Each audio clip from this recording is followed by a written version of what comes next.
Describe the shared responsibility model. Azure shared responsibility model. You may have heard of the shared responsibility model, but you may not understand what it means or how it impacts cloud computing. Start with the traditional cooperating data center. The company is responsible for maintaining the physical space, ensuring security, and maintaining or replace the servers if anything happens. The IT department is responsible for maintaining all the infrastructure and software needed to keep data center up and running. They are also likely to be responsible for keeping all systems patched and on the correct version. So with the shared responsibility model, this responsibility gets shared between the cloud provider and the consumer. Physical security, power, cooling, and networking connectivity are the responsible of the cloud provider. On the other hand, the consumer isn't co-located with the data center, so it wouldn't make sense for the consumer to have any of those responsibilities. At the same time, the consumer is responsible for the data and the information stored in the cloud. You wouldn't want the cloud provider to be able to read your information. So the consumer is also responsible for access security, meaning you only give access to those who use it. Then, for some things, the responsibility depends on the situation. If you are using Cloud SQL database, the cloud provider would be responsible for maintaining the actual database. However, you are still responsible for the data that gets ingested into database. If you deployed a virtual machine and installed an SQL database on it, you would be responsible for database patches and updates, as well as maintaining the data and information stored in that database. With an on-premise data center, you are responsible for everything. With cloud computing, those responsibilities shift.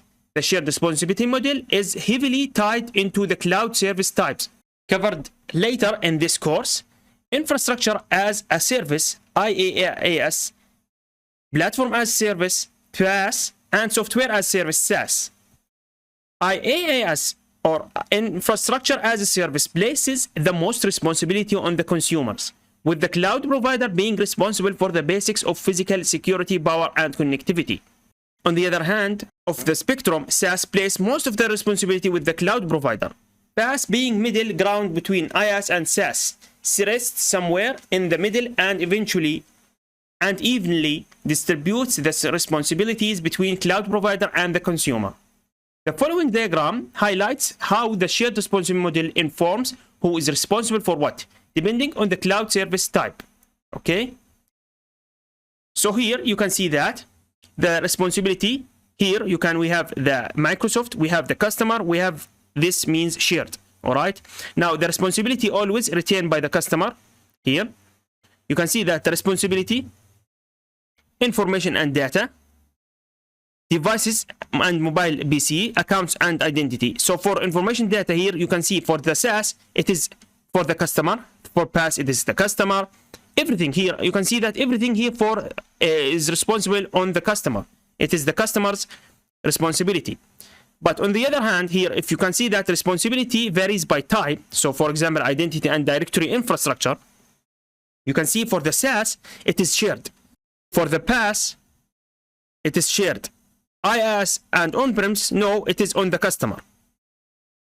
For the applications, you can see the SaaS is completely on Microsoft. Here you can see that it is completely on Microsoft. Here the PaaS is shared and so on. Okay, so the network controls here, it is on Microsoft itself, because this is the SaaS after all. Operating system, the SaaS is for Microsoft and PaaS is for Microsoft. Otherwise, the IaaS and on-premise is the customer's responsibility. Here you can see that the responsibility transfers to cloud provider. So for example, we have physical hosts, we have physical network, we have physical data center. So you can see that the SaaS, the PaaS, the IaaS are the Microsoft responsibilities. Okay, so you can see that blue here, which means that it is Microsoft responsibility. On-premise, of course, if you can see that everything on-premise is the customer responsibility. After all, it is their own hardware, their own data center, their own network. Okay? You will always be responsible for the information and data stored in the cloud. devices that are allowed to connect to your cloud, cell phones, computers, and so on, the accounts and identities of the people, services, and devices within your organization. The cloud provider is always responsible for the physical data center, physical network, physical hosts, and so on.